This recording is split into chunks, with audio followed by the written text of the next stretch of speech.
Hey guys, welcome back. So glad to have y'all cooking with us this week. And we are going to get into the prep of our crab cakes. We're going to do a Maryland style crab cake, which is a classic crab cake with our twist on it. So as we get started, we're going to look into our ingredients. And when we talk about mise en place, which means everything in place, we're looking at our ingredients, we're looking at our utensils and make sure that we have everything in our area to make for ease of cooking. Got a cutting board, got a clean sharp knife. I have my measuring cups, my measuring spoons. We're gonna use 2 bowls. It doesn't have to be stainless steel, whatever you have available. But we're gonna make one for the mixing of the crab cake, the mix. And then one we're gonna use for the crab cake itself to pick through it and make sure we remove any of the shell that might be left over after it got canned. I have the rest of my ingredients ready to go. Beforehand, we have already went ahead and sauteed half of a bell pepper with garlic and seasoned pepper and cooled it down to add to our crab cake mix. That will be in the recipe as well.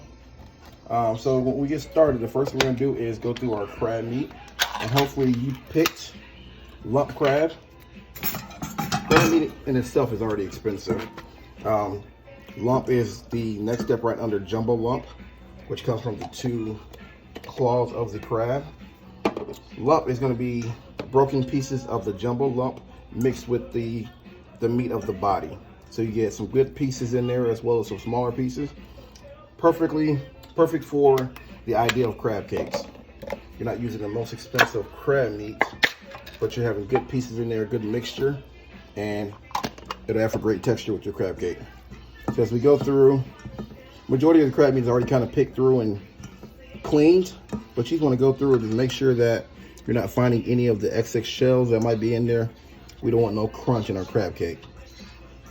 So I'm going to kind of just lightly sift through it. Make sure we don't find any extra ingredients in our crab meat. And once you're done with that, picking through, and you want to do it gently, not to break up all those big pieces of the crab meat that's in there. Place that right there. So we're going to start with, the base is going to be a 1/4 cup of mayo. And whatever mayo you choose you have at the house will work perfectly. Mayo is just a key ingredient to the crab cake, as well as 1 large egg. And generally I like you to crack your egg into something other than directly into your bowl, just to make sure that you get any excess shell in your mix. So once again, we got a clean crack. Egg is good. We're gonna add that right there. We're gonna add in 2 teaspoons of Worcestershire sauce and 2 teaspoons of Dijon mustard.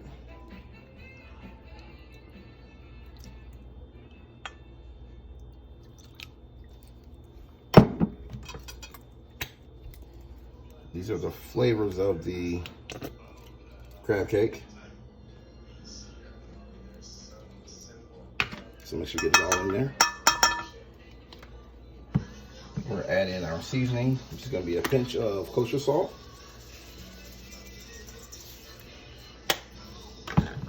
a teaspoon of Old Bay.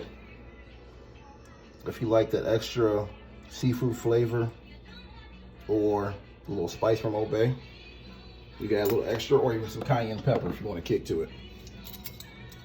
We're gonna add in a teaspoon of all-purpose flour just to help bind the crab cake and make sure it doesn't fall apart while we cook it. So we got all those ingredients in there. We're gonna whisk that together. Just make sure you get everything equally incorporated. Make sure the egg is whisked really well. And we get some great consistency in there. Make sure we scrape it down the sides of the bowl. As you kind of see as I'm going through, looking at the bottom of the bowl, there's nothing left, no mayonnaise left in there, or egg has not been whisked in. So once you have that, we're gonna add in our sauteed peppers with garlic. We're gonna add in a teaspoon of lemon juice. Mix that as well. And now we're gonna wait for our chopped parsley. Make sure that you're using the 3-finger technique. And we're just gonna a very fine chiffonade of parsley. We're gonna finish that with a rough chop.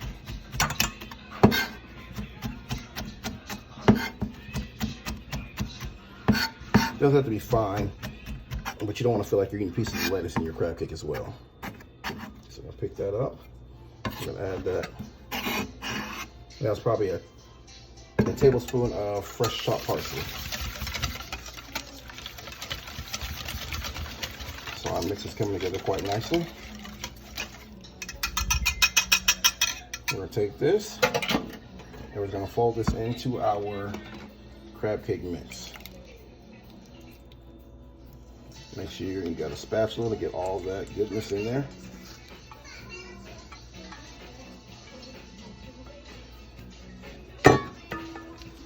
Take that, and you want to gently fold it in. Like I said, we want to make sure we're not breaking up the crab meat too small. And we want to make sure people see that nice size of the crab meat.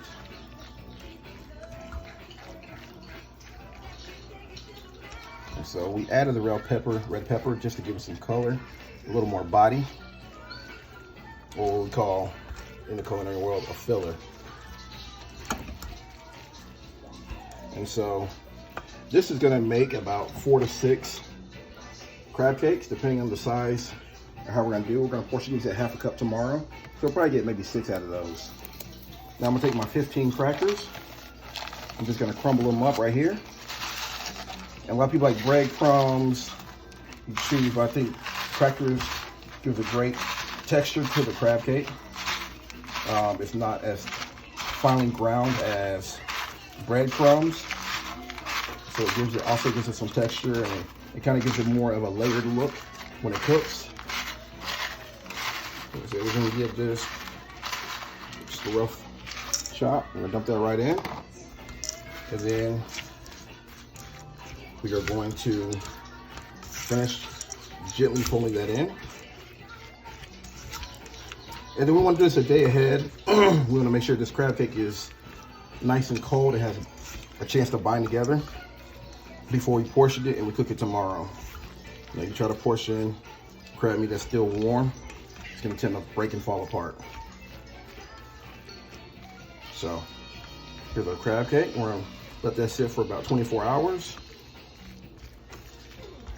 And we're ready to go. Thank y'all very much. See y'all tomorrow.